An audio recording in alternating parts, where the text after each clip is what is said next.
Good evening, Herefordshire. Yes, this is the beginning of everything, and as you can see from the subtitle there, I'm going to try and describe the origin and the very early history of the universe. I'm going to do that in somewhat less than an hour. Compared to the end of everything, which spanned, of course, many trillions upon trillions of years, the story of the beginning of the universe is essentially over in 3 minutes. So it's going to take me longer to describe than the actual event itself. If we look out into the universe, here's a sky survey. It looks a little bit like a CGI, it looks like a simulation, but think of this more as a 3D atlas. We have mapped out many millions of galaxies in terms of their position on the sky and their distance. And that's been converted into this 3D atlas, and we're now, as it were, flying through this atlas. So we can see the universe is full of galaxies, but those galaxies aren't uniformly spread out. They're bunched together, and occasionally we can see that bunching. Sometimes we see groups of galaxies, clusters, or sometimes superclusters of galaxies. And the more we look, the more we see structure. We see lines of galaxies in filaments. You can see one in the background there. So they're not uniformly spread. They're bunched together into filaments, into a web-like structure, and there are some regions of the universe that appear to be almost empty, voids of galaxies. So the question is, when we look out into the universe and we see all of this, billions of galaxies that contain billions of stars, where did all this stuff come from? That's the question we're essentially trying to address. Now we know that pictures like this, the Hubble Deep Field, show us there's an awful lot out there. This of course is only a tiny patch of sky. There might be a few thousand galaxies in this particular image, but because this is only a tiny patch of sky, we can extrapolate upwards and we deduce that the observable universe must be full of many hundreds of billions, perhaps even a few trillion galaxies. And if those galaxies are anything like the Milky Way, we know they contain probably hundreds of billions of stars. So we know there's a huge number of stars and there's a lot of gas and a lot of dust occupying the observable universe. But what about the origin? This is what I'm talking about, the creation of everything we can see in the universe around us. When did it happen? Well, it happened approximately 13.8 billion years ago, as best we can tell. All of this, of course, is subject to our current understanding of how the universe began and how it's evolved into the universe that we see today. But our best calculation so far is that the universe is 13.8 billion years old. How long did it take to make the universe? Well, as we will see in a few slides' time, it took approximately 3 minutes to make the universe. Where did it happen is a question that often crops up, but we have to remind ourselves we're talking about the beginning of everything, and therefore it happened everywhere. It didn't happen at one point in space. We can't look to a particular point in space and say, is that where it happened? No, it happened everywhere. Why did it evolve the way it did from its creation 13.8 billion years ago to what we see today? Well, we believe it evolved the way it did because of the laws of physics. Or if you want to turn that around, the laws of physics are our understanding of how the universe came to look the way it does. How do we know all this? Well, same answer. We know all this because of the laws of physics and our assumption that the laws of physics hold. In other words, nothing is outside the laws of physics. So you can liken the problem to trying to understand the rules of the game, such as a game of chess. If we look at a game of chess like this, a snapshot of a game that looks like it's at the end of the game, can we figure out from a picture like this what the rules of chess are? And the answer, of course, is, well, that's rather tricky. We look at a picture like this and we see lots of shapes that we don't understand. There appear to be two colours involved, so maybe there were two players in this particular game. But if we didn't already know the rules of chess, it would be rather tricky to work out what's going on here. And the same is true if we look at, for instance, a picture of another galaxy. This one is relatively close to us, and so a Hubble Space Telescope image of this galaxy shows a huge amount of detail. But it's still a snapshot. We can't sit and watch it evolve, because it would take hundreds of millions of years to rotate, and it would probably take billions of years to evolve. It would be nice if we could watch it in progress, in much the same way that with a game of chess, it would be nice not to take a snapshot of a game of chess, but to watch people playing. If we could have a video of a chess game in progress, then we would stand a chance of understanding what the rules of the game are. But just as for a single galaxy, all we have is a snapshot and we can't watch the galaxy evolve, we can ask ourselves, well, if we can't watch a video of a chess game, could we photograph not one chess game, but could we photograph 1,000,000 chess games all at different stages of the progression of the game? Or could we snapshot 1,000,000,000 different games in progress? If we could, then even though we wouldn't be able to watch any individual game, we might still get an idea of the rules of the game by looking at how the board is arranged in 1,000,000,000 different examples. And it's the same sort of idea with the universe. Watching one galaxy doesn't really help us. But if we take enough snapshots of lots of galaxies, we can't watch them evolve, but these galaxies, only a few thousand in this image, and of course it doesn't matter if we take a Hubble image or whether we take a James Webb Space Telescope image, we're still imaging thousands of galaxies. They're still snapshots, but because of the finite speed of light, the more distant galaxies, we're looking at them as they were in the past. So in a sense, we have frames of a video in that we can look at galaxies close to us as they are now, and we can look at more distant galaxies to see how they were in the past. So we can't watch evolution, but we can get pretty close by taking enough snapshots. But even if we don't look out into the far universe, if we look very locally and say, how is our Milky Way put together? We look at the stars around us and everything looks enormously complex. How can we possibly understand how a structure like this, a whole load of light and dark nebula of different colors and a whole load of stars of different colors, perhaps you recognize the horse head in the bottom left and the great nebula in Orion just off the top right of this particular image. It is so complex, surely the rules must be so complex. Do we really have a chance of understanding the rules of the game? The laws that dictate how the universe came to look like the way it does? Well, one thing we have to remember is that just because something is complex doesn't necessarily mean it's incomprehensible. Here's a mathematical collection of pixels. So it's not a universe as such, but you could argue that in the abstract sense it is. It is a very complex collection of colored pixels, and it's been generated by a rule, a law, if you like, or in this case, a mathematical formula. We can zoom into any part of this and we see more and more and more detail. But a single rule, a single formula is able to generate every pixel, not just the pixels we're looking at, and we might only be looking at perhaps 1,000,000 pixels in this particular image.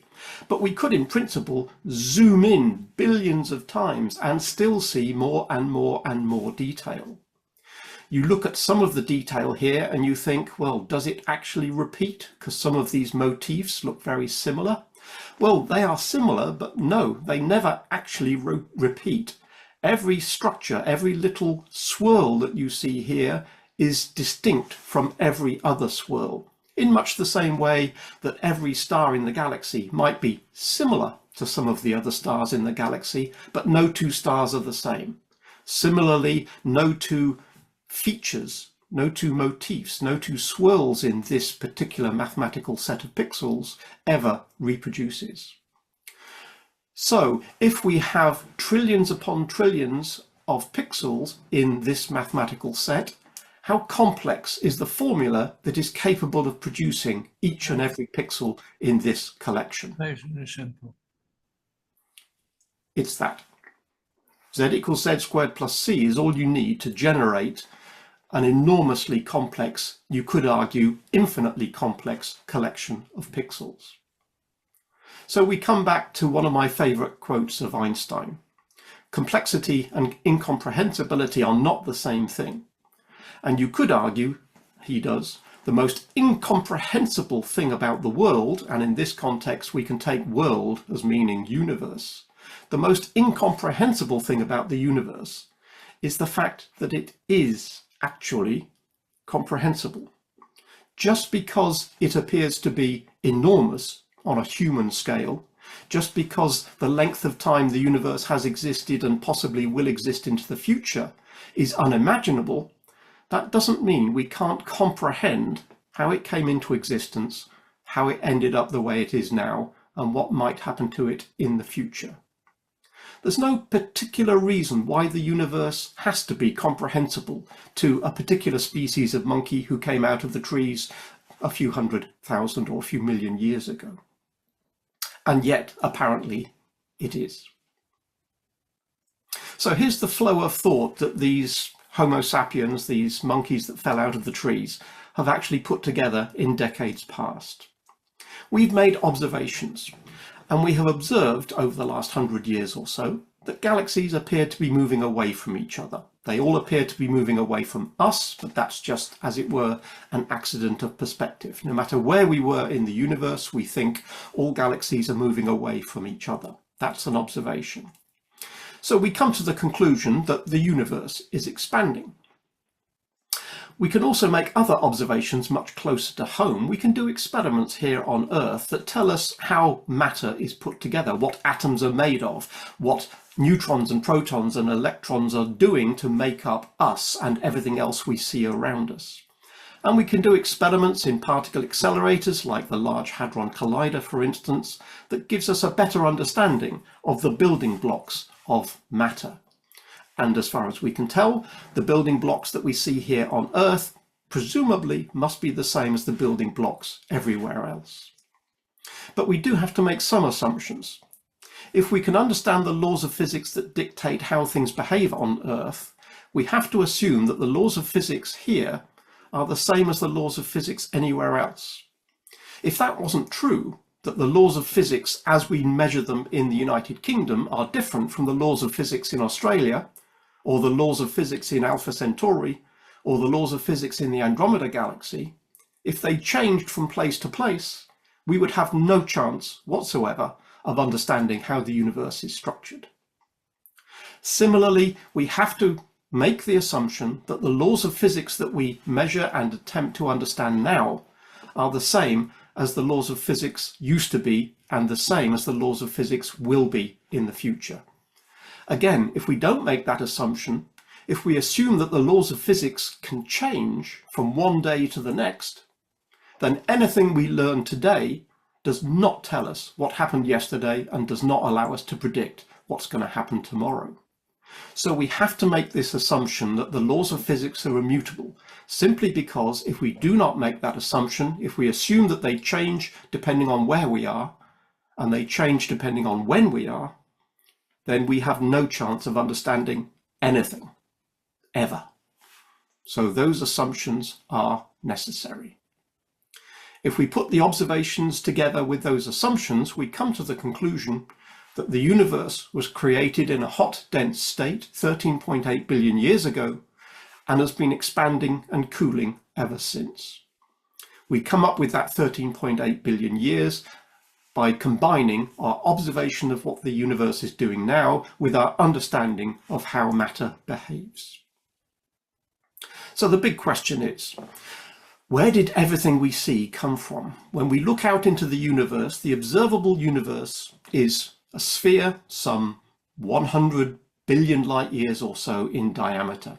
And it seems to be full of trillions of galaxies which contain hundreds of billions of stars and huge amounts of gas and dust and other stuff. Where did all that stuff come from? We can ask ourselves how far back in time, if we think the universe is 13.8 billion years old, how far back can we go before we say really, we are not altogether convinced we really understand what's going on. Can we go back to the first year of the 13.8 billion year history of the universe? Yep, no problem with that. Can we go back to the first day? Yes, I know day is a concept that depends on the Earth's rotation, but you know what I mean. Can we go back to the first day after the start of creation and say that we think we understand what was happening? Yes. What about the first hour? Yes. What about the first minute? Yes. What about the first second after the universe was born? Do we think we understand what was happening? Yes. What about the first millisecond? Yes. What about the first microsecond? Yes. What about the first nanosecond? Yes. What about the first picosecond? No, not really. The first 1/1,000,000th of a second is a sort of a watershed moment. Before that first 1/1,000,000th of a second, before that first picosecond, we are on somewhat shaky ground. Everything after that point is relatively well understood. Notice the word relatively there. In other words, we think we've got a good handle on what happened after the Big Bang from 1 picosecond onwards, up to the present day and hopefully into the future. We can't, in all honesty, say we understand what was going on in that first 1 picosecond. Why is that a watershed time? I'll come back to that in just a couple of slides' time. So that was a very long introduction to what it is that I'm trying to talk about this evening.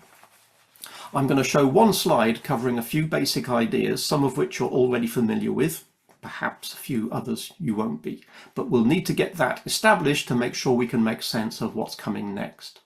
Then I'll be describing what happens in the first fraction of a second, what happened in the first few seconds, what happened in the first few minutes, and to avoid being here for the rest of eternity, I'm then going to change the gear somewhat and accelerate through the next 380,000 years. We're going to move fast forward to that particular point. That wasn't chosen at random. There's a particular reason for choosing that time point. And then we'll jump again 13.8 billion years to the present. So that's what we're going to be doing. So firstly, a few basic ideas are necessary.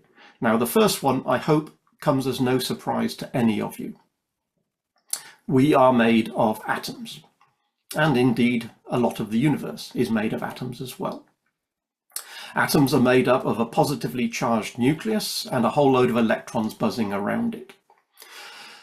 Now, that means an atom is a compound particle. You can think of it as a particle, but it's a particle that's made of other stuff. We can take that atom, and we figured out a little while ago what the atom is made of, and we figured out how we can separate an atom into its constituents. It's made of a nucleus and a whole load of negatively charged electrons buzzing around it. As best we can tell, the electrons are fundamental particles. In other words, they are not made of anything else. An electron just is. You can't take an electron, cut it in half, have a look inside and say what's in the guts of an electron. As far as we can tell, you can't do that. But a nucleus is different. A nucleus, again, is a compound particle. It is made of something else. We can take a nucleus and we can look inside. And we found quite a few decades ago that a nucleus of an atom is made up of different particles which we label protons and neutrons. Neither of those is fundamental either. And if I take the proton as an example, protons are made of more fundamental particles which are called quarks. We don't have to worry about why particles have these particular names, quarks or protons or neutrons. We're just going to use these as labels for particular building blocks which allow us to put quarks together to make protons. Protons and neutrons make a nucleus plus electrons make atoms. Atoms make molecules. Molecules make us and most of the world we see around us. There's an implied energy scale here, because it takes a certain amount of energy to take an atom and to rip it apart into its constituent parts of nuclei and electrons. And it takes more energy to take a nucleus and separate it into protons and neutrons. And it takes more energy to take a proton and attempt to separate it into its constituent parts. So there's an energy scale from low to high in this sort of picture, this sort of Russian doll picture of how the universe is put together. But remember what we said about the universe. The evidence is that the universe was made in a hot, dense state and ever since has been expanding and cooling. So if low energy is at the top and high energy is at the bottom, to a physicist, high energy means high temperature. Temperature, if you like, is just a way of measuring the average energy of all of the particles in the system that we are considering. So low energy and high energy correspond to low temperature and high temperature. But the universe was born hot and is cooling down. So again, there's an implied time scale going from hot to cold that runs from the bottom upwards, because high energy at the bottom corresponds to hot, low energy at the top corresponds to cold. So that means if the universe was made hot, if we start with a few fundamental particles, for instance, if we somehow generate a few quarks and we want to make a proton in this Russian doll model, we can't simply put quarks together to make a proton because the universe is too hot. The quarks will have so much energy they simply won't stay together as a proton. We have to wait until the universe has cooled off a little bit before it's cold enough for quarks to get together to make protons. And we have to wait even longer for the universe to cool off even more before protons and neutrons can get together to make the nuclei of atoms. If we try and get protons and neutrons together before this particular time has been reached, the universe is too hot and protons and neutrons have got too much energy and will not get together into a nucleus. And similarly, a nucleus and electrons in principle can get together to make atoms, but not until the universe has cooled off even more, because otherwise the nucleus and the electrons will have too much energy and they will simply rip the atom apart if you try and get them together before the universe has had time to cool off to the relevant temperature. So that's the basic idea of how the universe was made, from the bottom upwards. So let's have a think about where we should start. T equals 0, time equals 0. Perhaps there's no surprise when we ask the question, what happened at the instant of t equals 0? The answer is, we don't know. Science cannot at present provide any definitive answer to what actually happened at t equals 0. Now, there's plenty of hypotheses. A hypothesis is simply a conjecture that can't be proved at the moment. A lot of people seem to think, well, maybe energy was borrowed from nothing. A quantum fluctuation, that sounds like a cheat, and it sounds really weird that you can borrow energy from nothing. Yes, it does sound weird, but quantum mechanics is weird. Quantum mechanics has been with us for 100 years now, since the 1920s, 1930s. And so far, nothing has shown that it is incorrect. So we have a quantum theory which tells us it's perfectly okay to borrow energy from nothing. And remember, Einstein has told us that E equals mc squared. In other words, if you have a certain amount of energy, you can make matter. And if you have a certain amount of matter, you can convert it into energy. So to all intents and purposes, energy and matter are interchangeable as far as this exchange rate is concerned. And according to quantum theory, it is possible, a so-called quantum fluctuation, to borrow energy from nothing. And if you borrow energy from nothing, you can then use that energy to make stuff. Now, yeah, I know that sounds like a cheat. If you want a 4-year course on quantum mechanics, I'll gladly give you that, but that's outside the scope of this particular talk this evening. How much can you borrow, and for how long? Well, it's pretty much like taking a loan out of a bank. You could, in principle, borrow a lot, or you can borrow a certain amount for a long time. The amount of interest you have to pay depends on the product of how much you borrow and for how long.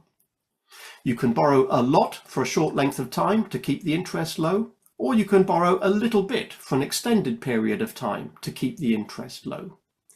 According to quantum theory, the amount you're allowed to borrow from nothing has got an upper limit. You can borrow a lot of energy for a short time or vice versa. So one of the key questions is, well, if this is the answer to how the universe came into existence by borrowing from nothing, what matters is how much energy did we need to borrow before the universe noticed and we had to pay back the loan? Well, when we look out into the universe, we can make an estimate of the total energy of the universe.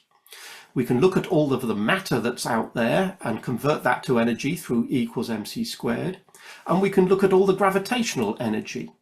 Gravitational energy is negative, mass energy is positive. When we add it all up, what do we find? The total energy of the universe looks like it might be close to zero. And if it is zero, the time period we've got to repay the loan might be infinite. Again, all of this is rather speculative. This is purely hypothesis. We have nothing to prove that this is in fact the case. But a lot of people, a lot of scientists, a lot of theorists believe that this might be the way the universe came into existence. Let's move on from t equals 0 to a time of 0.00, you can count the zeros yourself, a very short length of time after the universe came into existence. 10 to the minus 35 seconds after its creation, the universe has expanded until it's the size of a golf ball. And by the universe, I'm talking about the observable universe. We have no idea what's happening outside our observable universe. At the moment, the observable universe is a sphere 100 billion light years in diameter, approximately. Everything that is currently inside that sphere of 100 billion light years diameter used to be a lot closer together. If we wind the clock back far enough to this point in time, then everything in the observable universe used to be separated by centimeters rather than light years or millions of light years or billions of light years. Now, it staggers the imagination. I don't think anybody has the imagination to try and think about how that could be. Nobody can imagine the entire observable universe into something the size of a golf ball. But our current theories imply, the Big Bang theory implies that at some state in the past, this presumably was the case. I like this analogy of a golf ball because not only does it put everything in the observable universe a few centimeters apart, but just like a golf ball, the universe is not perfectly smooth. It has dimples, just like a golf ball. Now, they're not dimples in the surface, they are variations in density and temperature throughout the universe. But by analogy, we can say a golf ball isn't perfect either. It's not a perfect sphere. It has small variations, okay, on the surface rather than in the body of the golf ball, but that's as close an analogy as we can get. And those variations, those tiny fluctuations in density and temperature within the golf ball, eventually, when the universe has expanded and the golf ball becomes much, much, much, much bigger, those variations in density will ultimately become the large-scale structures across the universe. In other words, they will end up, the densest parts will end up as stars and galaxies, and the least dense parts will end up as the voids between intergalactic space. Let's jump forward now to 1 picosecond, 1 trillionth of a second, 10 to the minus 12 seconds into the future. The universe has now expanded from the size of a golf ball to something about the size of the solar system. Yes, of course, the solar system doesn't exist yet, but this is just trying to give us a handle on the measurements we're talking about. So clearly, if we go from something the size of a golf ball to something the size of the solar system in a tiny fraction of a second, then of course that means space has expanded much, much, much, much faster than the speed of light. And that is perfectly okay. Einstein tells us about how things can behave and how objects can move through space, but that doesn't put any restriction on how fast space can expand. And indeed, there are parts of space which are even today expanding faster than light. The temperature at this point, 1 picosecond, has fallen to about 10 to the 15 Kelvin. And the energy of each of the constituents in this soup of particles, I'm calling it a quark soup. I'm assuming that we've borrowed some energy from nothing and we're using that energy to make stuff. It's a soup of quarks and other particles. It's probably made up of quarks and electrons and other things as well, but just for simplicity, I'm just going to call it a soup of quarks. So each of the particles, each of the things in this quark soup, the energy of each of these particles at this temperature of 10 to the 15 Kelvin is approximately equal to the energy that we can reproduce in the Large Hadron Collider.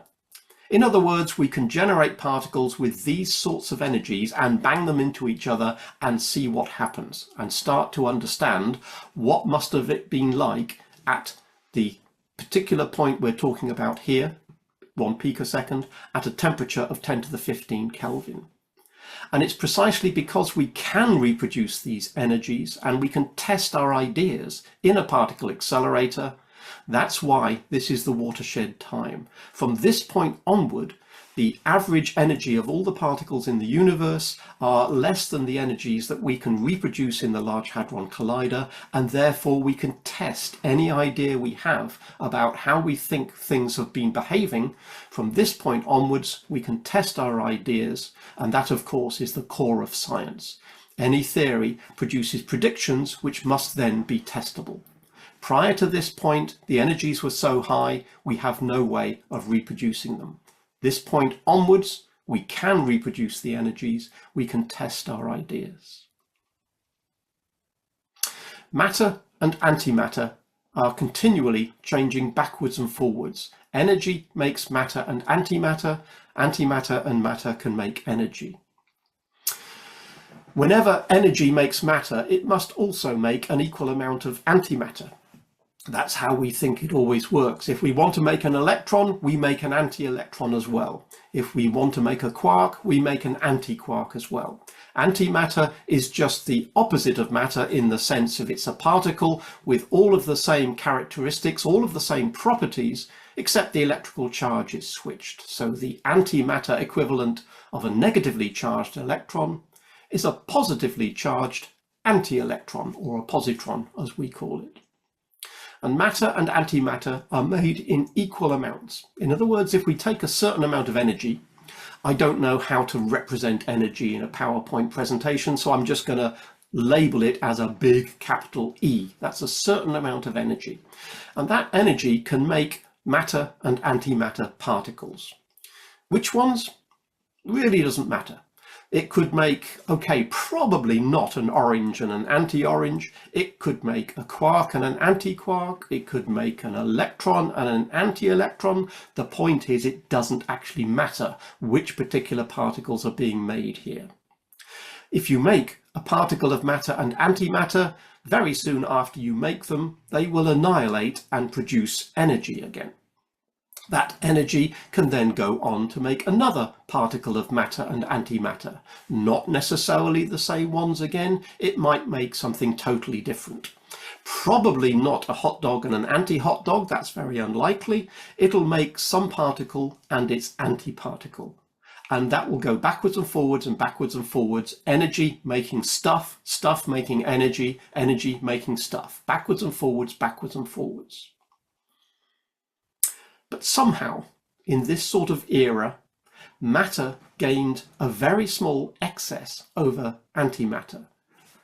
Most of our theories say whenever you make matter, you make the same amount of antimatter. If you take a quantum, a certain amount of energy, you'll make equal amounts of matter and antimatter. But somehow that balance was upset at this sort of time period. Matter gained an excess over antimatter. So what that means is, if you make a certain amount of matter, you don't make quite the same amount of antimatter. I've shown it here graphically as a 10% excess, 1 part in 9-ish, of excess of one over the other. The excess was nowhere near that large. The actual excess was not 1 part in 9, it was 1 part in a billion.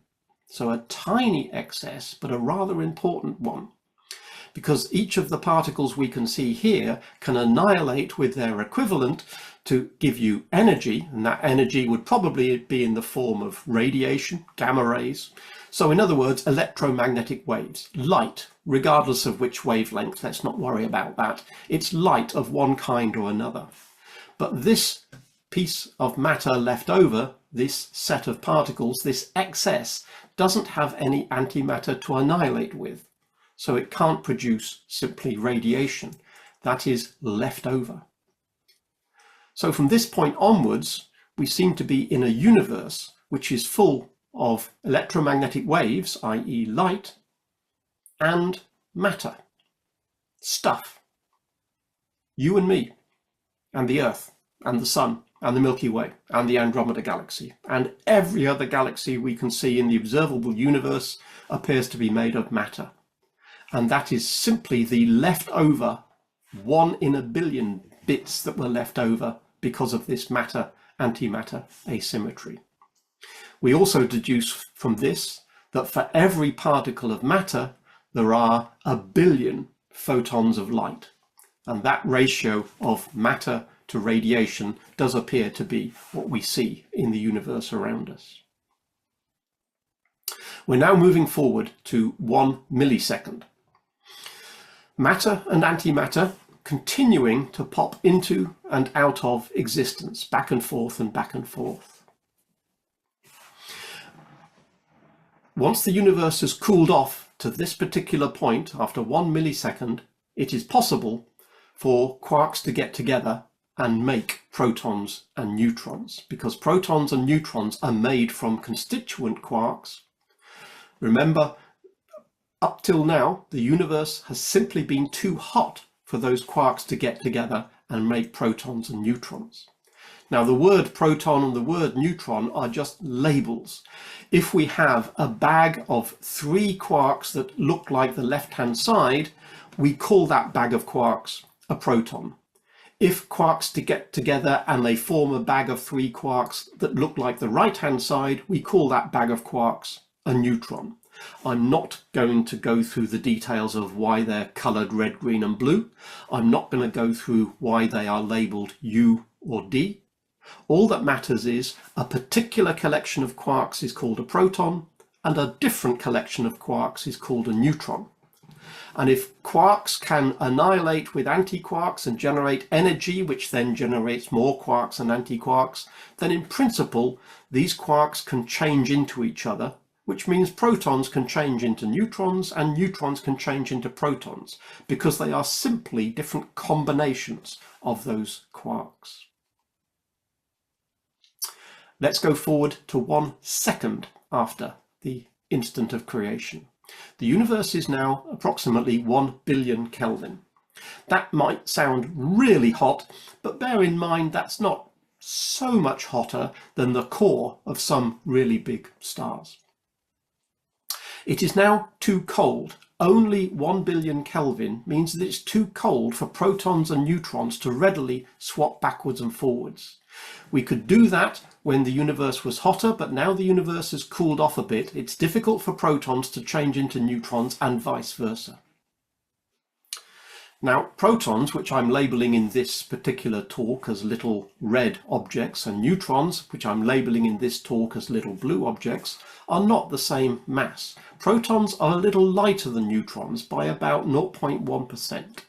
In other words, if we were to put them on the scales, we would find the scales go in favour of the neutrons. They're just a little bit heavier. How do we know that neutrons are heavier than protons? We can measure that in the laboratory today. And according to our assumptions about the laws of physics, a proton billions of years ago is essentially the same object as a proton today. Same goes for a neutron. So if neutrons are heavier than protons now, they were heavier than protons 13.8 billion years ago. And if protons are light by about 1 part in 1,000, we can calculate that means that when the universe makes lots of protons and lots of neutrons, the protons will outnumber the neutrons by a particular ratio. It turns out that when you do the calculation, the protons outnumber neutrons in the ratio of 3/4 to 1/4. And I'm just arbitrarily taking 16 particles here to show that 12 of them are protons, the red ones, and 4 of them are neutrons, the blue ones. Why should the universe make more protons than neutrons? Well, it's a fundamental rule that nature always favors the lower energy, or in this case, the lower mass, because mass and energy are essentially interchangeable.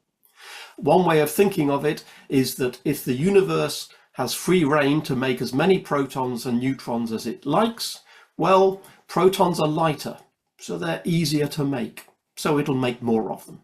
That's one way of thinking about it.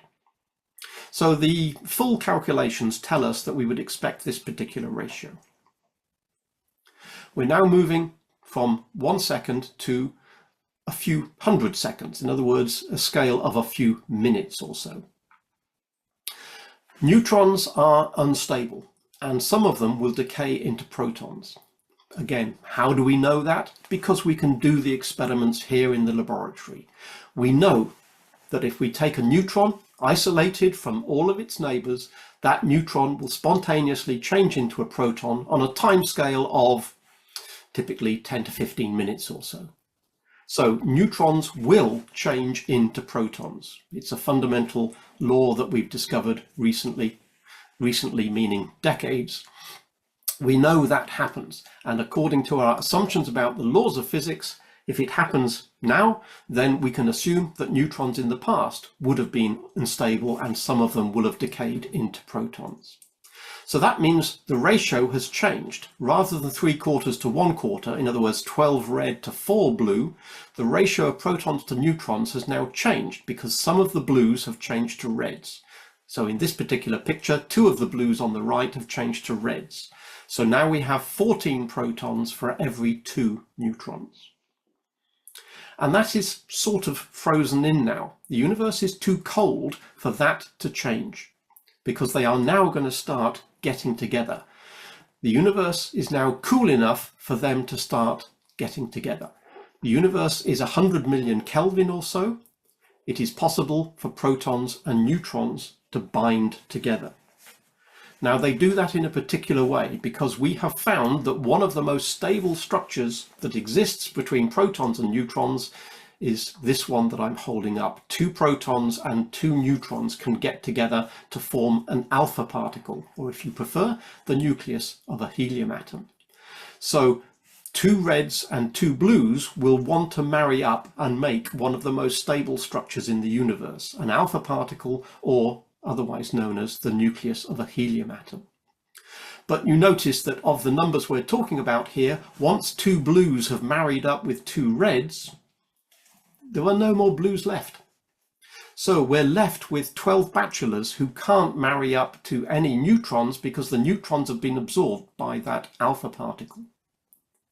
So what we're left with is 12 bachelor protons, or if you prefer, nuclei of hydrogen atoms, and 1 nucleus of a helium atom. And that cannot change from here onwards, according to the systems that we've been looking at so far of how particles can change into each other. The universe is now cold, too cold for that to change. After 3 minutes, the relative abundance of hydrogen and helium has been determined, and that is now fixed, or at least it's fixed until a few stars come along and start fusing hydrogen into heavier elements. But that's not going to happen for a little while yet. From this point onwards, for millions and millions and millions of years, the amount of hydrogen and the amount of helium is fixed in this ratio of, in terms of masses, 3/4 hydrogen, 1/4 helium. That is a prediction of Big Bang theory. When we look out into the universe, we can measure what is in the, not interstellar, because interstellar is a little bit too messy. Remember, stars are processing elements. Let's look in between galaxies, where the material is effectively primordial. If we look in between galaxies at intergalactic gas, and we look at that gas and ask what is that gas made of, we find it's 3/4 hydrogen, 1/4 helium. 25% helium, give or take a percent or two. In other words, within experimental observational error, the universe appears to be made of 1/4 helium, just as Big Bang theory would predict if we've understood the physics correctly of how quarks behave, how protons behave, how neutrons behave. So that's one of the reasons that we think Big Bang theory is right, because it makes a prediction which is testable and it gives the right answer. If we want to replace Big Bang theory with something else, then that something else has to produce a prediction of the helium ratio that's equally as precise. We're now going to fast forward. Now that the universe has made all of the hydrogen that we need, we're going to fast forward 380,000 years. Why that particular number? Well, nothing interesting happens for the next 1/3 of a million years. The universe will continue to expand, and as a consequence, the universe will continue to cool down. And it will cool down until this particular point in time, which corresponds to the universe cooling to about 3000 Kelvin. What is so important about 3000 Kelvin? Well, this is the temperature at which atoms get ionized.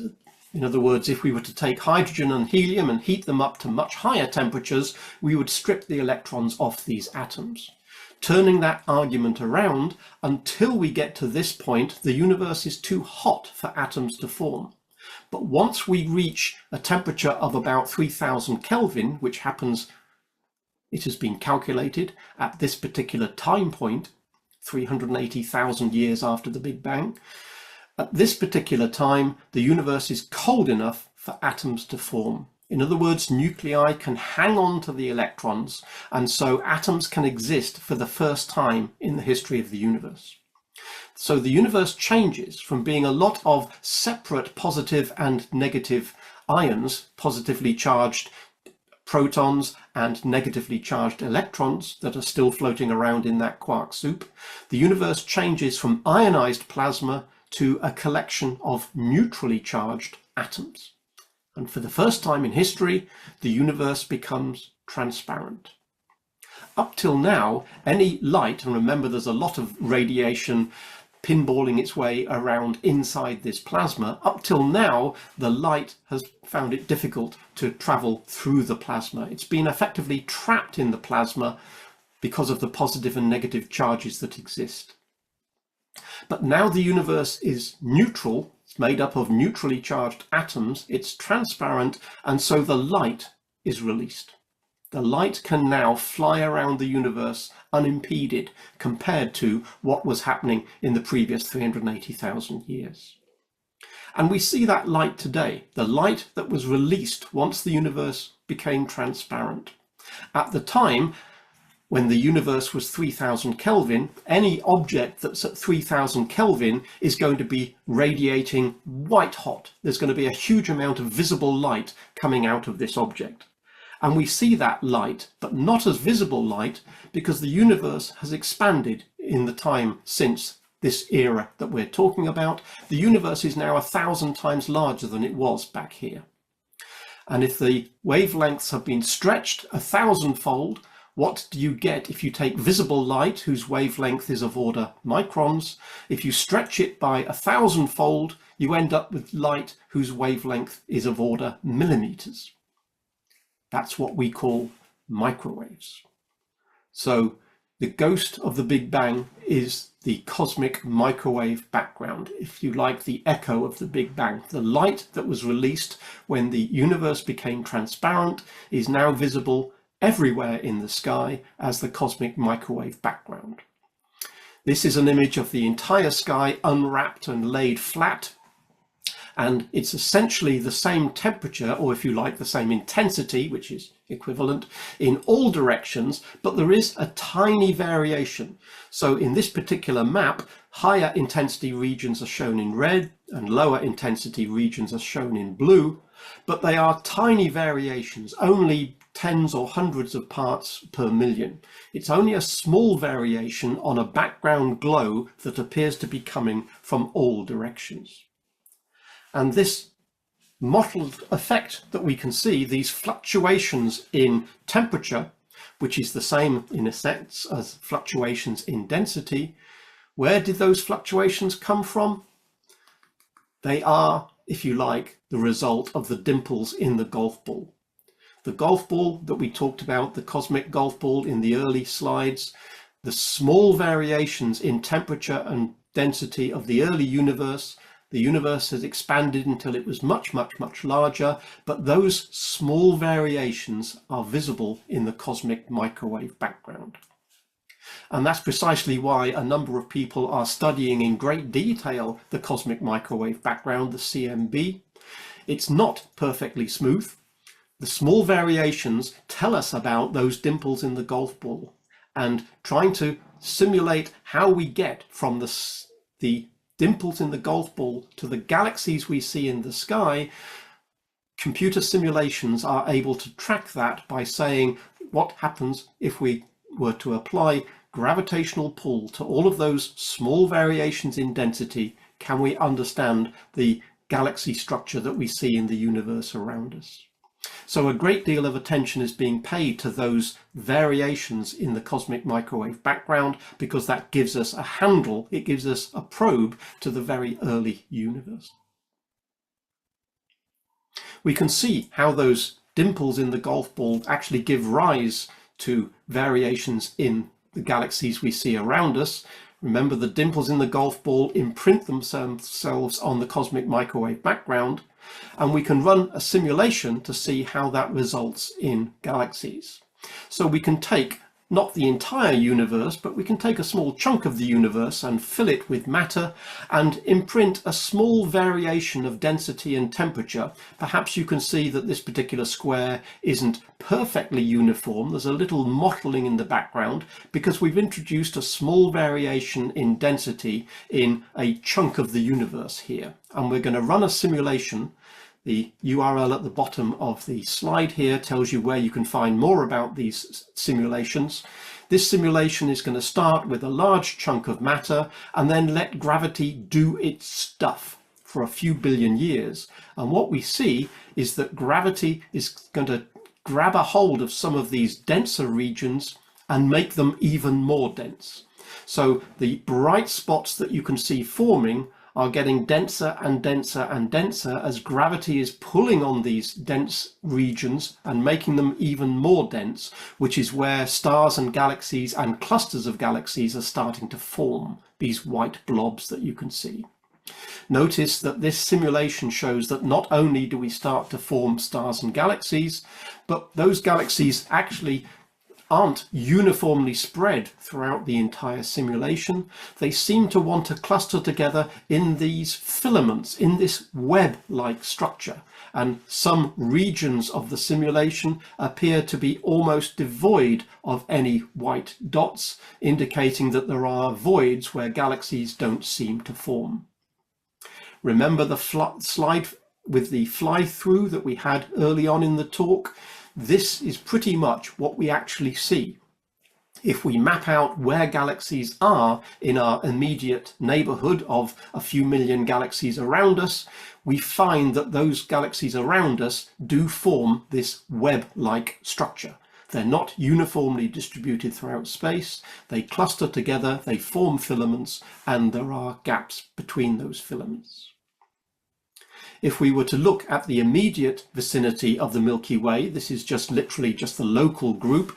There's the Milky Way in the center, a few small satellite galaxies around it. In the bottom right, there's the Andromeda galaxy, excuse me, and towards the bottom, the Triangulum galaxy. If we were to change scale and ask ourselves what's going on a larger spatial scale, in other words, shrink the local group down to the center, then we find that there are a number of clusters. We appear to be part of a big Virgo cluster. There's certainly a large Virgo cluster over to the right there. There's a Fornax cluster down in the bottom left, and there are hints of other clusters. Notice that on this scale we can already see that the clusters aren't uniformly spaced around us. They seem to be spread on what appears to be a filament. And if we go again to a larger spatial scale, take all of these clusters and shrink them down and look on a larger scale, we see that the Virgo supercluster, which is just effectively the system that we are part of here, forms a little bit of a filament. And when we look around us, we see other galaxies, we see other clusters of galaxies, other superclusters of galaxies, again, that seem to form in filaments. And there are certain regions where there seem to be very few, not necessarily zero, but very few galaxies. And those voids and this filamentary structure are a direct consequence of the dimples in the golf ball, the small variations in density and temperature that existed in that early cosmic golf ball, that imprinted themselves onto the cosmic microwave background. And ultimately, once gravity had a few billion years to grab a hold of these density fluctuations, gravity managed to pull them together and start to form stars and galaxies. So let's fast forward. What happens in the next 13.8 billion years? Well, we've said that it only takes 3 minutes to make all of the hydrogen. And once we have a universe full of hydrogen, then in principle we can say, well, if we start with hydrogen, well, can't we understand everything? We can certainly say that if we start with hydrogen, we can understand the formation of stars and galaxies.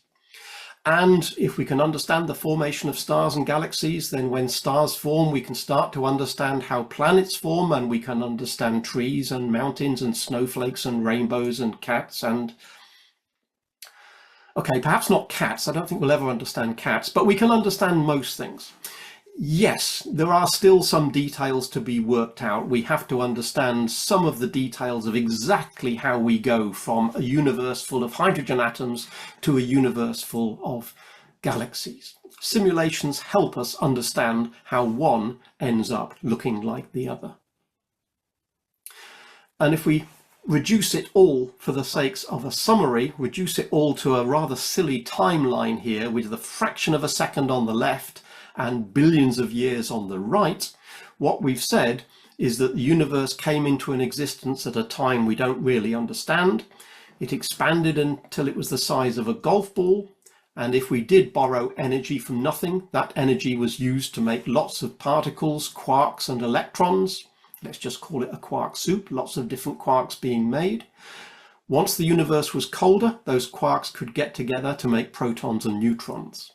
After a few minutes, protons and neutrons could get together to make helium, and all the protons left over are simply hydrogen.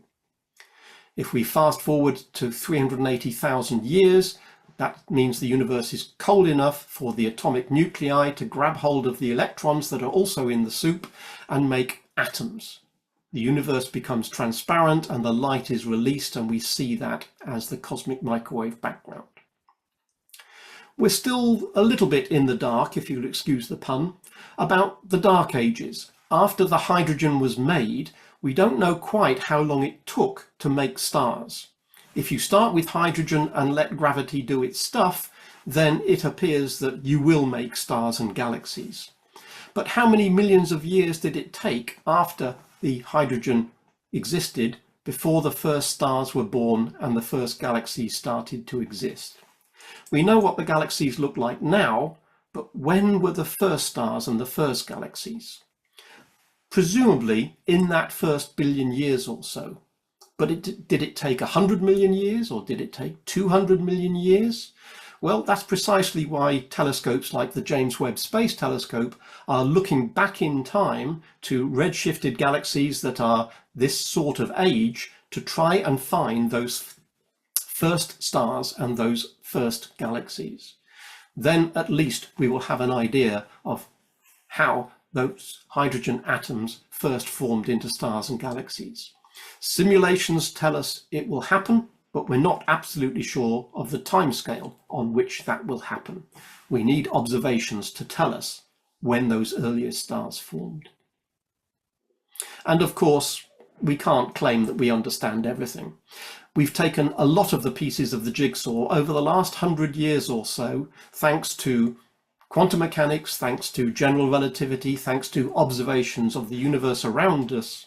We've got a pretty good idea of how the universe started and how we ended up where we are now. But there are still some fairly serious questions that are remaining unanswered. Why did matter win over antimatter? In other words, what caused the asymmetry? We know the asymmetry exists because pretty much everything we see on Earth, everything we see in the Milky Way, every galaxy we can see in the observable universe appears to be made of matter, not antimatter. We can make antimatter in the laboratory, we can study it, we can probe its properties, but we still don't understand why the matter-antimatter asymmetry arose in the first place. We don't understand what dark matter is and what it's doing.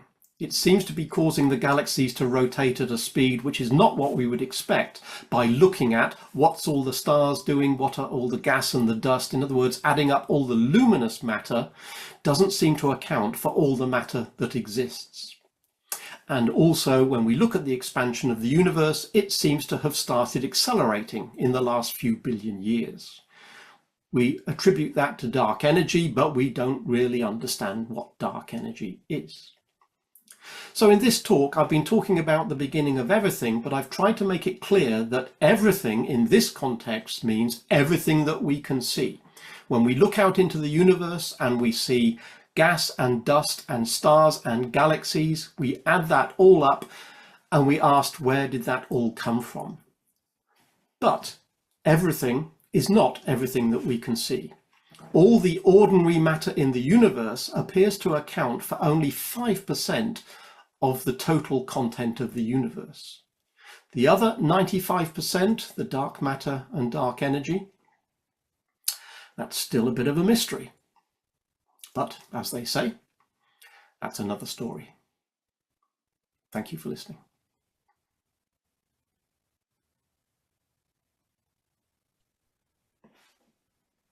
Thanks very much, Steve. That was wonderful. Can you hear me? Yep, let me stop sharing. Thank you.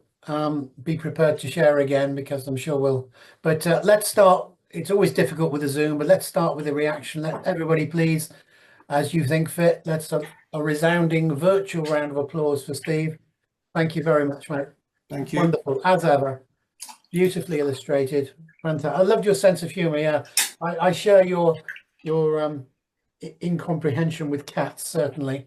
More difficult to explain than antimatter, probably. Oh, that's easy comparison, yeah.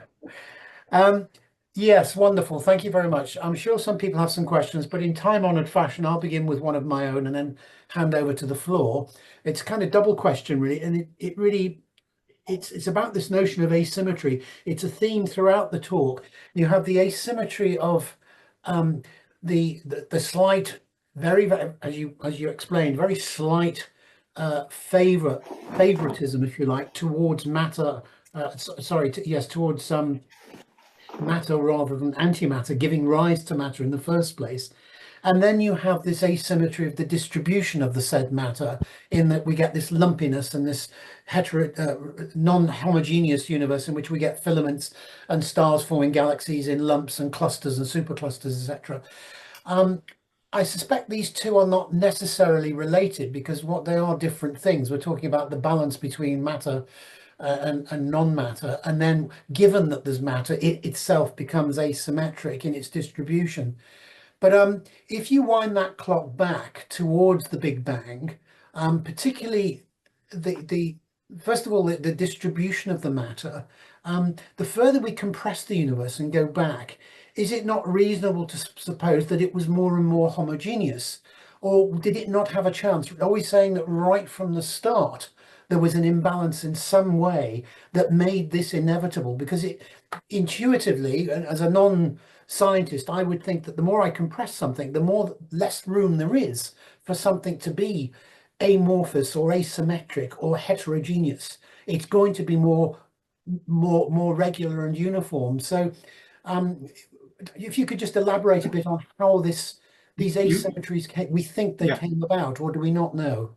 Yes, you can argue that at the moment we've got, a galaxy over there and next to nothing over there. So there's a huge difference in the matter distribution at the moment.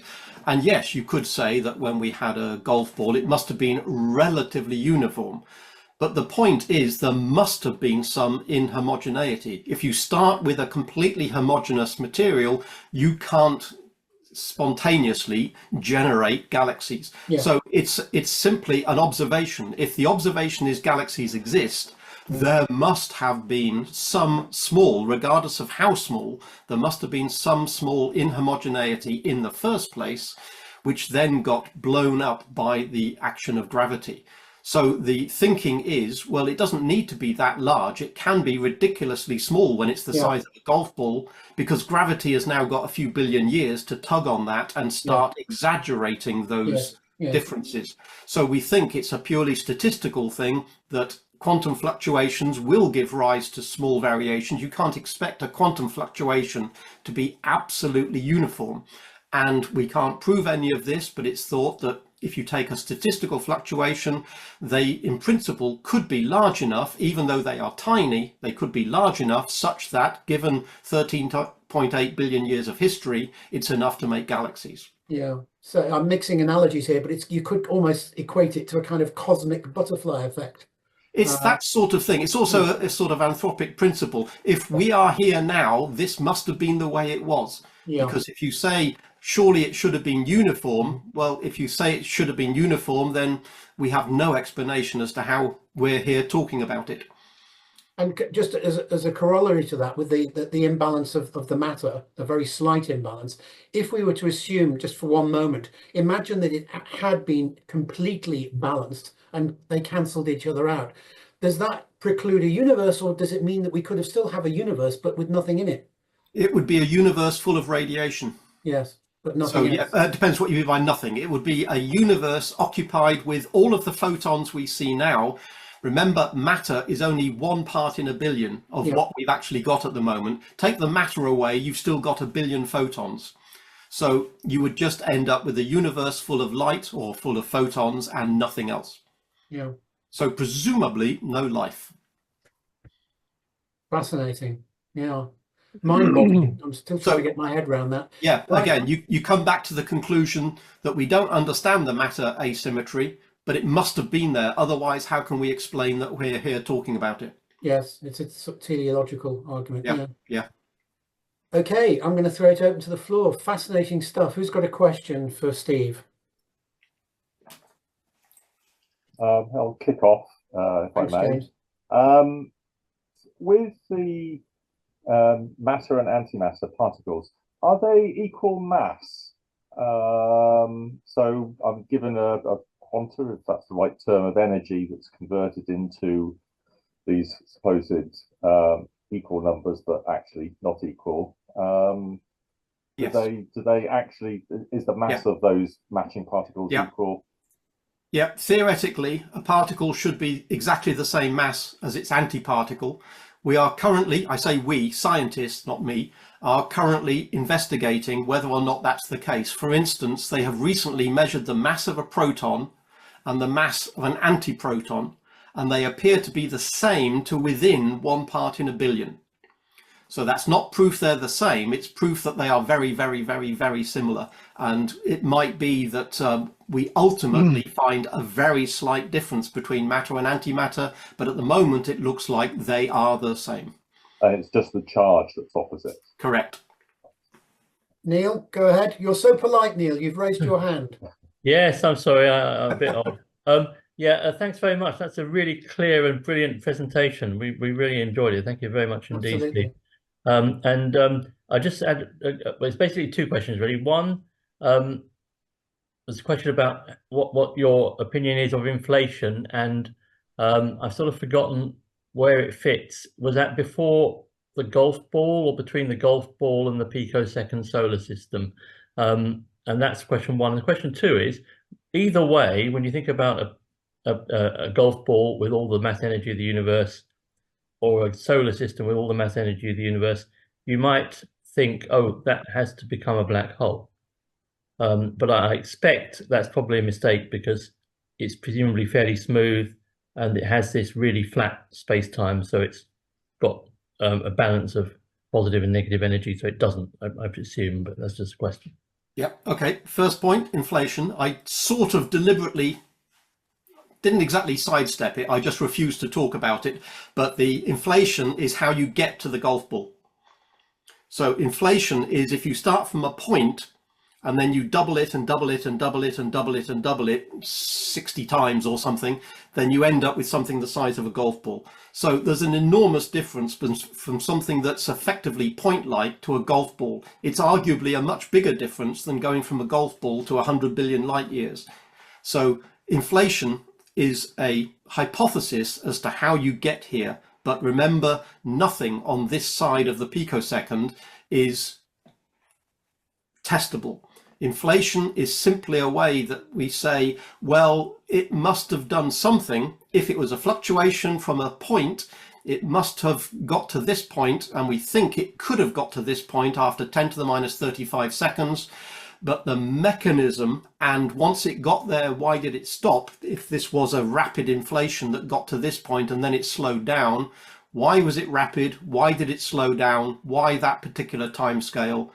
There is no understanding of how that came to be. So inflation is simply saying we think that might have happened, but it has no predictive power to tell us anything beyond that. Sorry, the second question was... The question was it might seem like a black hole, all the mass energy of the universe in a small space like that. Yes, because you would expect if you took the entire observable universe and put it into that size. Remember, if you take the sun and you put it into a sphere that size, you get a black hole. The Earth, my mistake. If you take the mass of the Earth and shrink it down to that size, you get a black hole. And of course, the Earth's mass compared to the entire observable universe is ridiculously small. So yes, you would expect if you take a very large mass and make it that small, why don't you end up with a black hole? And the answer is because it's expanding so fast. So if you say a black hole ought to be compressing itself, well, it hasn't got time to compress itself because the universe is expanding much, much, much, much, much faster than the speed of light. Thank you very much. Thanks. Could you expand on, you said about that was net or almost net zero borrowed energy because of, did you say that gravity being negative and mass being positive? Yeah. Why gravitational energy is negative. When you separate two objects, the energy goes up, and if you bring them together, the energy goes down, whereas mass is always positive energy, because if you take a mass and annihilate it with the antimatter equivalent, you get a finite amount of energy. So if you work out the numbers in terms of working out where objects are and their gravitational pull and add them all up, and you work out the total mass and convert that into energy, you get two numbers which are similar and opposite, not necessarily equal and opposite, but you get an intriguing possibility that the total might be zero. Again, it's very difficult to actually add up the entire mass of the universe, but it's one of these arguments that if it's close to zero, might it actually be zero? It's by no means a proven fact. And if you were to work backwards through your timescale, has that always been the case as far as we can go, or has there been any change?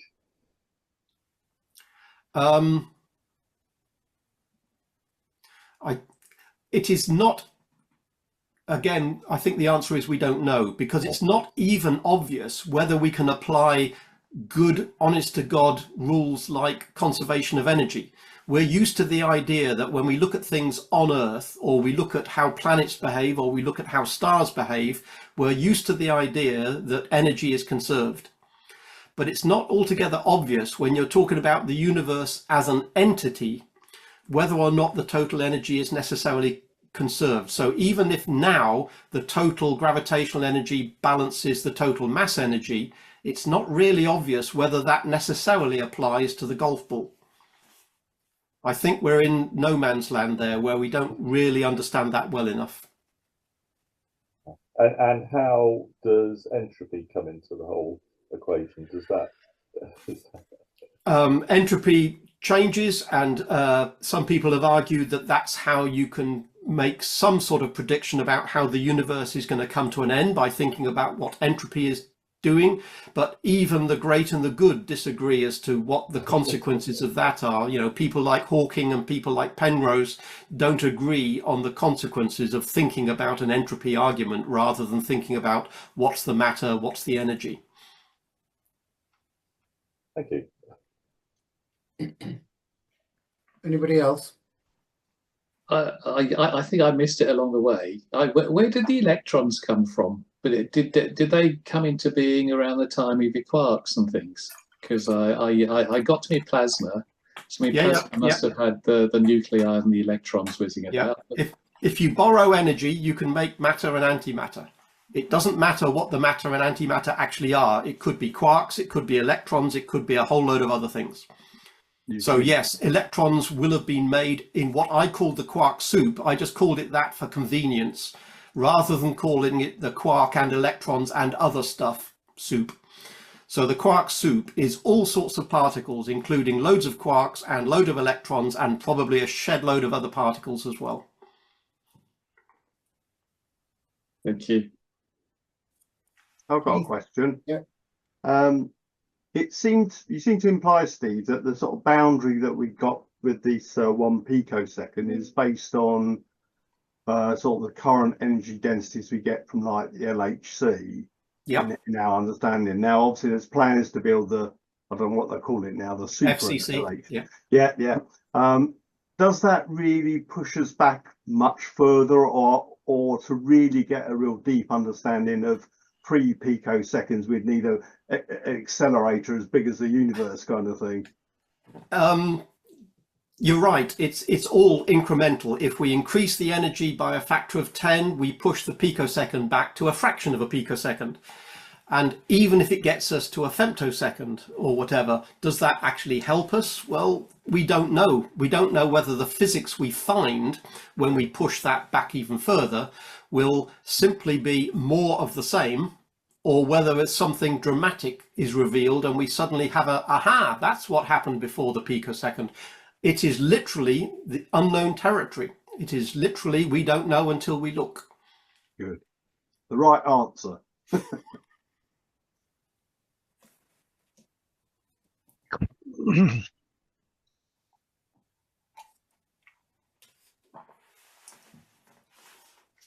Everybody else bamboozled. Keith, Keith, did you have a question, or have you? It was either you or Martin. Martin, did you have one? No.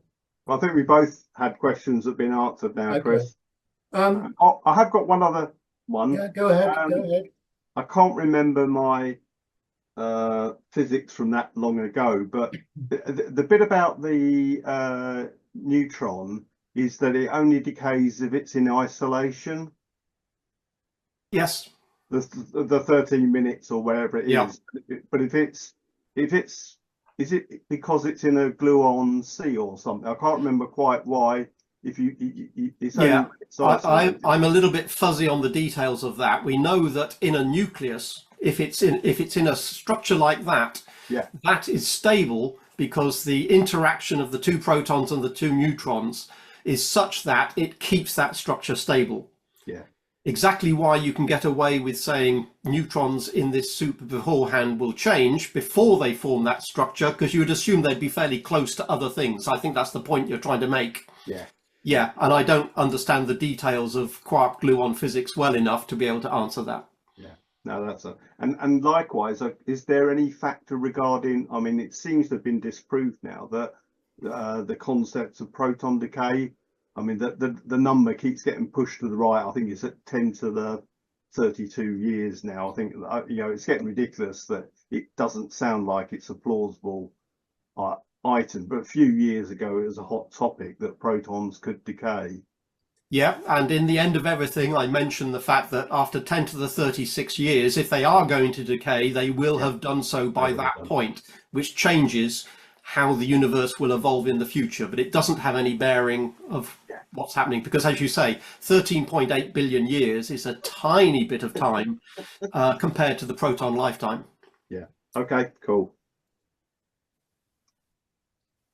I've got another one if nobody has anything urgent to get off their chest. Going right back to the beginning of your talk, not the beginning of the universe, but it's the same thing.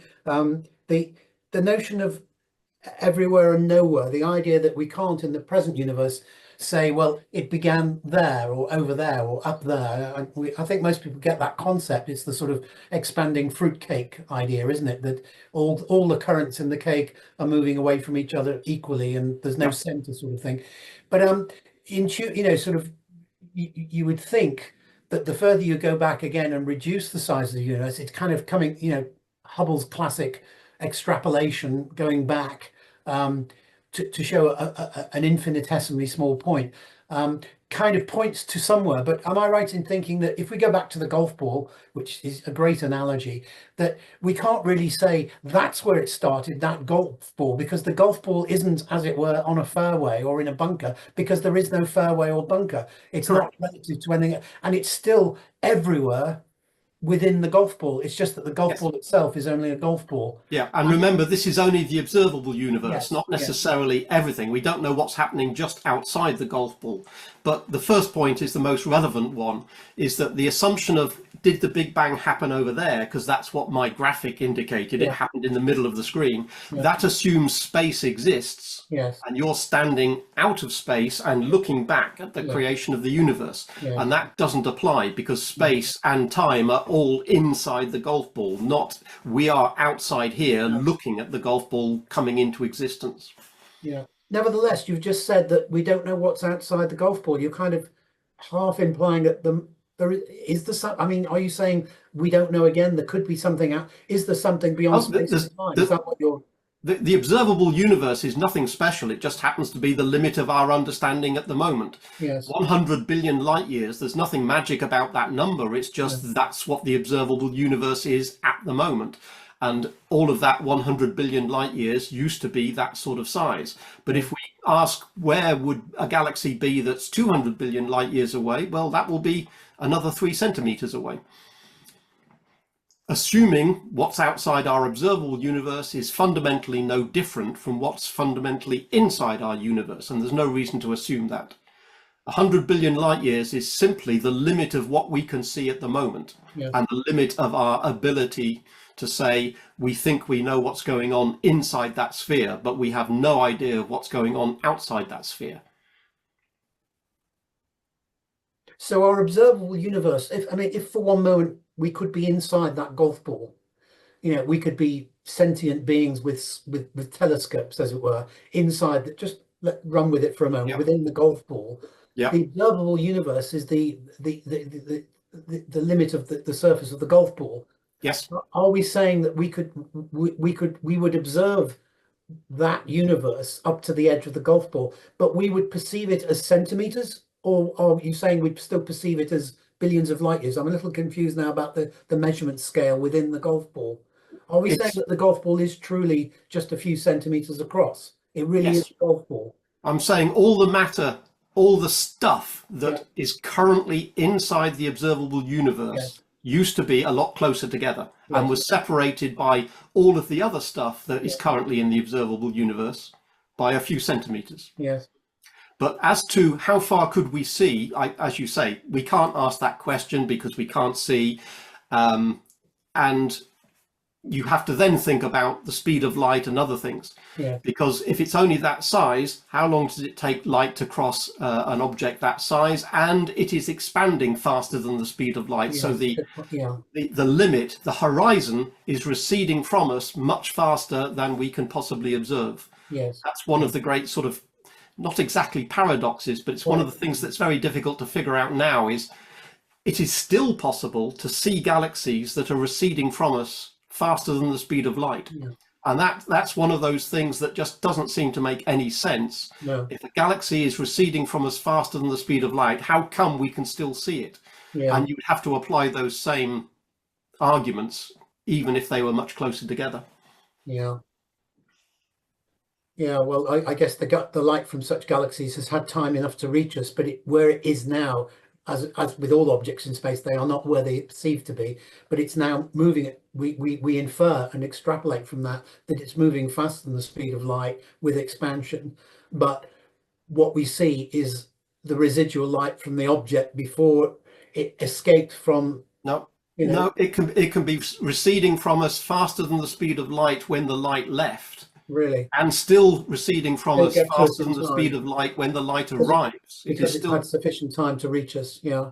yeah, but the question is, if you're going backwards at twice the speed of light, and the speed of light is the speed of light, how can it ever make any headway? Yeah. Because surely it's being dragged backwards. That's one of the weird things about this whole expansion of the universe. Yeah. Our heads are designed around thinking about distances between objects. Like the distance between Liverpool and Hereford is a certain number, and it was the same yesterday as it is tomorrow. Yeah. But in an expanding universe, you have to remember that distances keep changing. And if you try and travel from A to B, you can't assume it's a fixed distance, and Yeah. things start to get quite screwy quite quickly when you're trying to work out, if I'm on a conveyor belt and the conveyor belt is traveling twice as fast as I can walk, then how can I possibly reach my destination? Yeah. If the conveyor belt is taking me backwards at twice my walking speed. Yeah. And that's the sort of, it's not quite a paradox, but it just seems like it shouldn't work, and yet it does. Yeah. And that speed of expansion, is it speeding up, slowing down, static? What's the current thinking? The current thinking is dark energy, which we don't understand, is accelerating the expansion. So the Hubble constant is still falling, and the expansion of the universe is continuing, but it appears to be accelerating. And it has done for the last 5 billion years or so. Yeah. When Chris was imagining being inside the golf ball, and you talked about everything being all the stuff being much closer together. Yep. Does that also mean that the stuff itself had much less spatial extent? Is it right to think about It doesn't have any spatial extent. We're talking at this point, it's only fundamental particles. There's no atoms, there's no trees, there's no cats, no people, there's only fundamental particles. And as far as we know, they have no size. So packing as many as you like into a golf ball is not a physical limit. It's a limit of the imagination, but it's not a limit to how many objects you can fit in the size of a golf ball. Yeah. But once I'm trying to think of the term you used.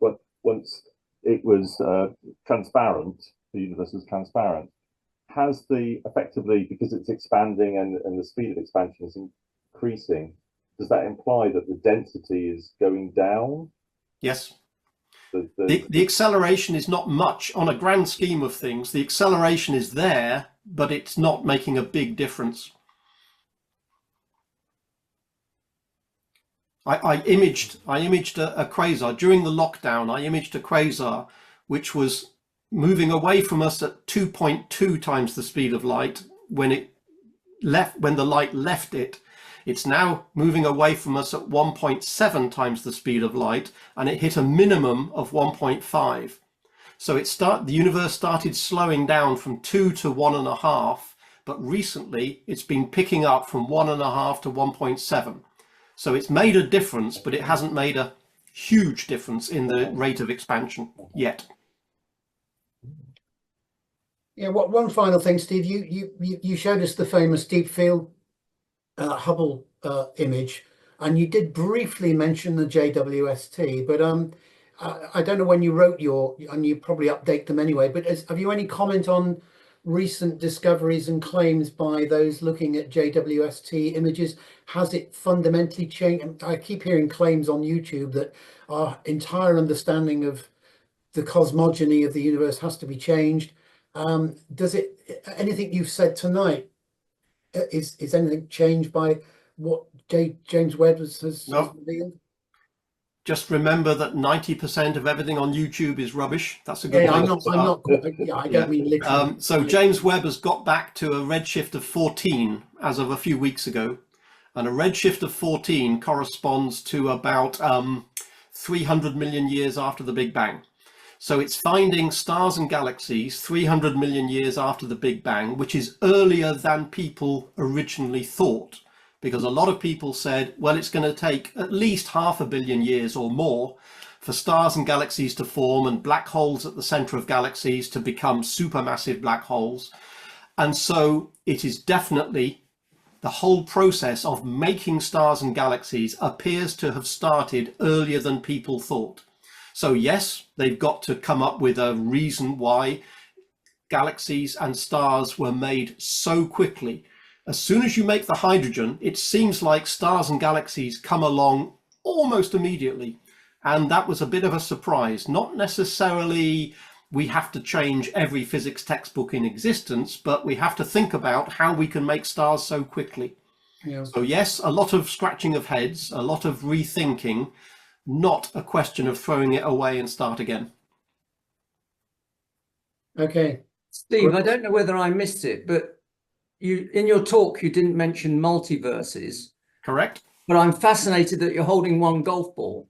From Yep. what you said about the origins of borrowing energy, you could be holding an infinite number of golf balls. Yep. We have no idea what's going on outside this sphere. But if it So can yes. happen, if it happens in that sphere, there's no reason why we can't have an infinite number of spheres. Yes. We have no idea what's happening outside this sphere, so we can speculate to our heart's content as to what might be happening beyond 100 billion light years. And there is no way of proving it, and there is no way of producing a hypothesis which produces a testable prediction. Therefore, I can claim that just outside this golf ball, the universe is full of unicorns and dragons, and there is no way that we can prove or disprove that hypothesis. We can assume that there's lots of these. We can assume there's an infinite number. We can assume there's 3 of them. We can assume anything we like, but it's untestable because by definition, the observable universe is the only thing we can observe. So yes, we can make lots of hypotheses. We can make lots of conjectures. How does that help us understand the universe in which we live? And the answer is it can't. Doesn't help. So No. there's no harm in making conjecture and hypotheses, but there's only so far you can take that. But the theory we have so far does not exclude that there. Well, there's no reason why. No, we should be the Big uniquely Bang unique. the Big Bang says, how did we end up in an observable universe that we see? It doesn't make any comment about this can happen elsewhere. You can, if you wish, say this theory appears to explain the observable universe we see, and there's no reason in principle why it couldn't have happened in another dimension. We live in what appears to be a 4-dimensional universe, 3 of space and 1 of time. Perhaps there are other dimensions where a universe is coexisting, but again, you can invent lots of possibilities, and if they're not testable, then there's a limit to the efficacy, or there's a limit to the benefit of making hypotheses that can't be tested, because you can simply come up with any idea you like beyond the observable universe. And if it's beyond the observable universe, you can invent anything to your heart's content. If somebody can come up with a theory or a hypothesis which can be tested and can say, well, that would then have this influence on what we see, then we'll be able to see if that's right or wrong. Yeah. But until we get to that point, we don't know. Yeah, I think what you're saying, Steve, is we live in we call it the universe. You can call it a universe or one universe, but we've only got one universe to go on, and Precisely, that's all we yes. can do. Yep. But it doesn't preclude the existence of possible other golf balls, universes, whatever. Yes. Yep. And it doesn't exclude them or include them. We can only go by what we see, Yes. our observable universe. Yeah. Yeah, and of course, quantum mechanics comes up with its own theory or hypotheses as to other multiverse, because multiverse is a word that's getting used so much, it actually means different things to different people. So there's the what's going on outside the observable universe, but also there's the quantum theory, which says when you toss a coin, it comes down heads or tails. but does it actually split the universe into two, and one universe is heads and the other universe is tails? That's a perfectly valid way of thinking about quantum mechanical results, and there's no way of proving whether or not that actually happens. Indeed, yeah. I do differ with you about the dragons and unicorns on the outside. I think the most likely thing is cats, lots of them. Okay, that's probably a different universe to the dragons and unicorns one. Yes, quite. Okay, wonderful, Steve. Absolutely wonderful, as we all knew it would be. Thank you ever so much. Ladies and gentlemen, can we give another resounding round of applause? Thank you. Excellent. You're Thank very you. welcome, as always. Thank you, and you are very welcome to join us again. So we look forward to hosting you in April, Steve. We'll nearer the day we'll decide whether it's going to be Zoom, or we hope possibly you can come to the ASDA Kindle Centre. Yeah, I'm working on the principle that I'm going to try and come there live. I presume you haven't given any thought yet to the topic of that talk? No, we just simply, no, not yet, but I think we agreed we weren't going to do cloud chambers and things. It was not very practical, certainly Probably, not. yeah. No. But you've got my list, so or if you wanted to, I'll put it in an email as always, if you want to circulate to the populace and ask them what they would like next.